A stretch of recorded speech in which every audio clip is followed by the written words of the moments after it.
бүгін сіздермен өте дәмді әрі әдемі болып шығатын пирогтың рецептімен бөлісетін боламын. Алдымен қамырымызды дайындап алу үшін ұнымызға тұзымызды қосып араластырамыз және де келесі кезекте сұйық майымызды құятын боламыз. Тағы да араластырып аламыз.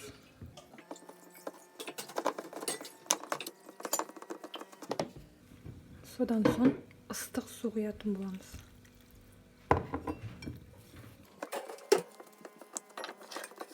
Дайын болған қамырымызды 20 минут көлемінде демалуға қоятын боламыз. Келесі кезекте бұқтырылған капустамызды, бұқтырылған картошкамны және де укропты салып жібереміз. Үстіне дәміне қарай тұзын осы ингредиентімізді араластырып аламыз. Келесі кезекте дайын қамырымызды бірнеше бөліктерге бөліп алып,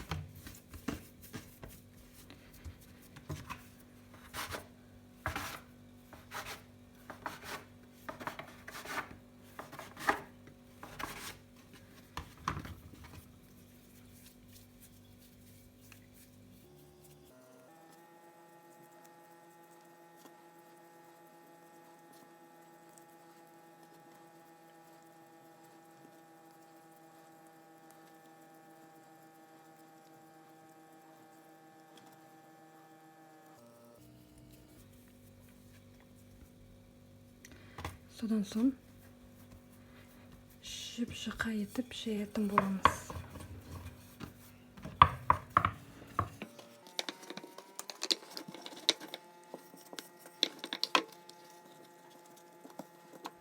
Содан соң осылай орап алатын боламыз.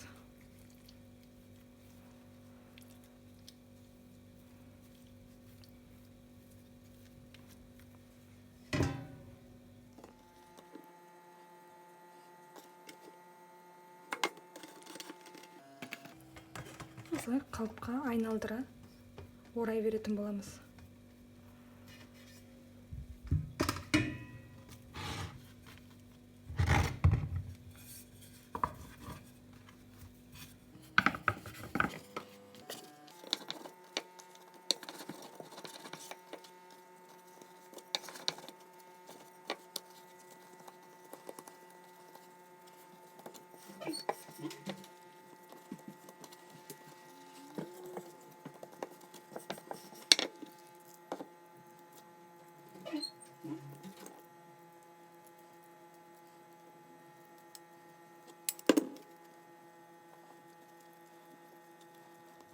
Міне дәл осылай дайындап алдық.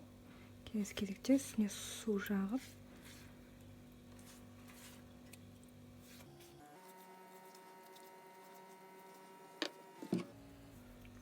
және де кунжут,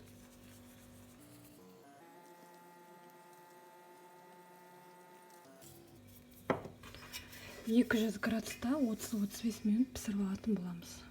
Міне біздің өте жұп-жұмсақ пирогтарымыз да дайын болды. Дәл осы рецептімен бәріңізге де жасауға кеңес беремін.